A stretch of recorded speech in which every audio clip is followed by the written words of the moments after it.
पाकिस्तान तहरीक इंसाफ की सियासी हम हिकमत अमली उनकी स्ट्रैटेजी की बात कर लेते हैं।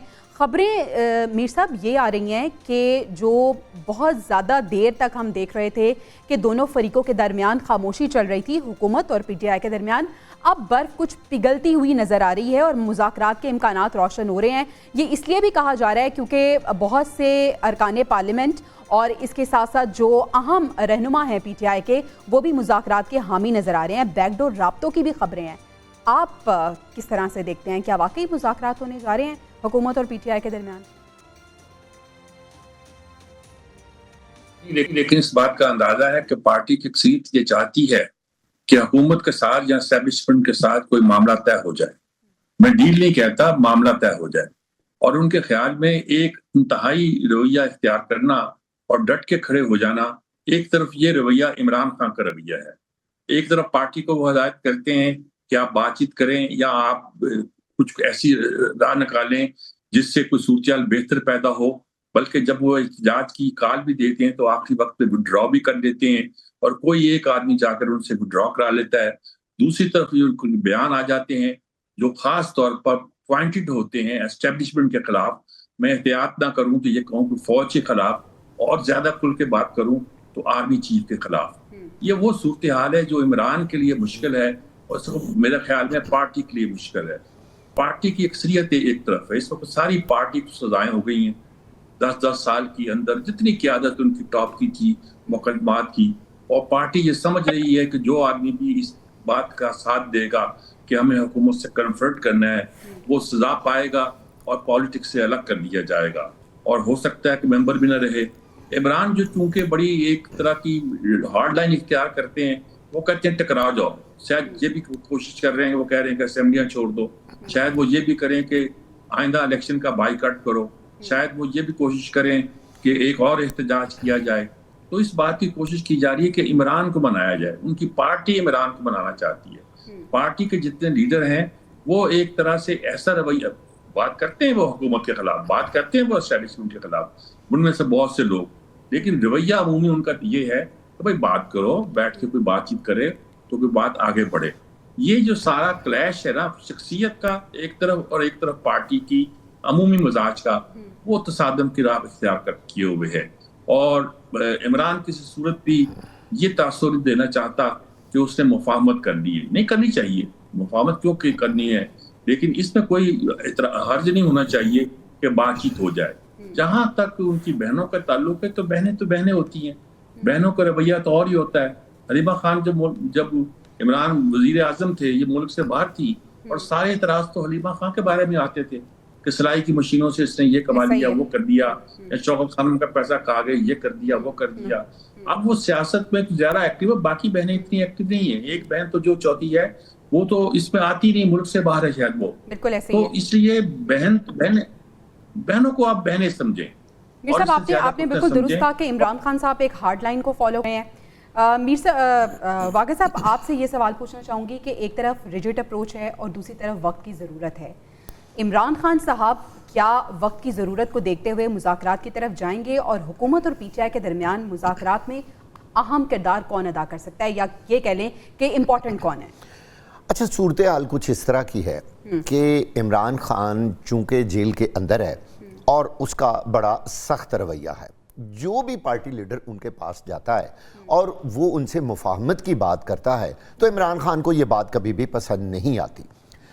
हकायक ये हैं कि जो बाहर की सूरत हाल है, जेल से बाहर की जो हकीकी सूरत हाल है मुल्क की और हुकूमत की और इस्टेब्लिशमेंट के प्रेशर की, सारे हालात वाक़यात जो हैं इमरान खान को उनका पता ही नहीं है। अगर कोई ज़बानी कलामी जाके बताता भी है तो वो उसकी बात नहीं मानता और वो बार बार उनको यही कहता है इमरान कि आप एहतजाज करें, आप इस्तीफ़े दे दें, आप ये, मतलब उनका एक अजीब ही रवैया है जेल के अंदर बैठे हुए, जिसकी वजह से पूरी पार्टी परेशान है कि हम करें तो करें क्या। बाहर हालात कुछ और हैं, अंदर हालात हमारे कुछ और हैं। असल एक और प्रॉब्लम है, इमरान की कोई बात सही तरह बाहर आती ही नहीं कि वो कहता क्या है। पार्टी के जितने वर्कर्स है और मेन लीडरशिप है वो भी कंफ्यूज्ड है, क्योंकि सब लोगों को तो मिलने की इजाज़त ही नहीं है। मखसूस लोग अंदर जाते हैं, वहाँ से सुन के बाहर आ जाते हैं। मैं तो ये समझा अगर हुकूमत इन सबको इजाज़त दे तो शायद मामला कुछ बेहतर हो जाएं। कोई देखिए पॉलिटिक्स जो है और इस तरह के हालात, फ्लेक्सिबिलिटी यहाँ ज़रूरी है। सियासत फ्लेक्सिबिलिटी का नाम है।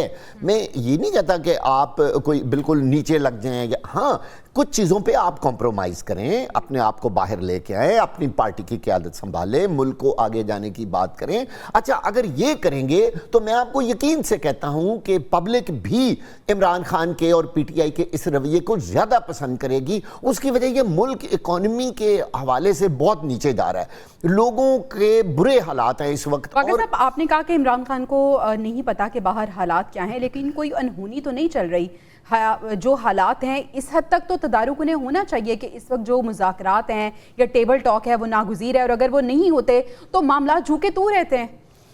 ये बात तो बिल्कुल सही है कि उनको ये बात का अंदाज़ा हो चुका है कि जब तक मैंने टेबल पे नहीं बैठना मेरी रिहाई किसी सूरत मुमकिन नहीं है। लेकिन वो ये समझ रहा है कि अगर मैं ये करूँगा तो शायद मेरी हार होगी और मेरे सारे वर्कर्स जो हैं वो शायद डिसहार्ट हो जाएंगे कि आखिर देखें इमरान खान टूट गया और आखिरकार उसने बाकी लोगों की बातें मान ली और कॉम्प्रोमाइज़ कर लिया या कोई डील कर ली उनके साथ। इमरान खान इस बात से बहुत परेशान है कि मैं ये तो कर नहीं सकता। ठीक है, वो हार मानना नहीं चाहते। शायद वही जो अप्रोच उनकी खेल के मैदान में रहती थी वही सियासत के मैदान में है। गोंदल साहब, स्पीकर अयाज सादिक ने ऑफर दी। इससे पहले हमने देखा राना सनाउल्लाह, वज़ीर आज़म शहबाज शरीफ भी बारहा ऑफर दे चुके हैं कि मुज़ाकरात कर लेते हैं, बातचीत कर लेते हैं।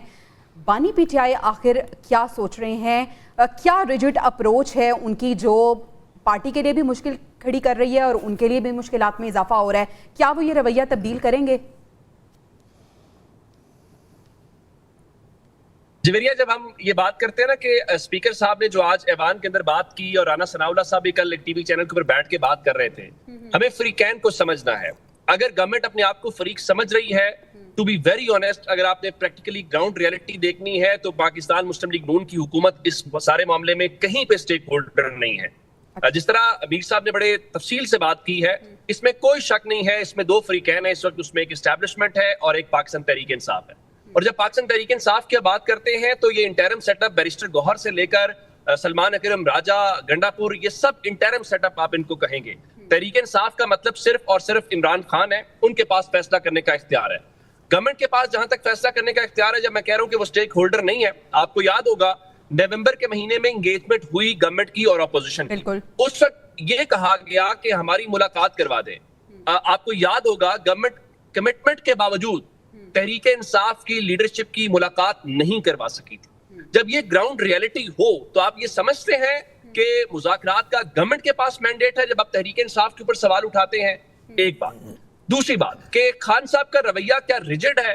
मैं आपको मरीम नवाज साहिबा जब अपोजिशन के अंदर थी उनका एक जुमला याद दिलाना चाहता हूँ। वो कहती थी कि मज़ाहमत होगी तो मफामत होगी।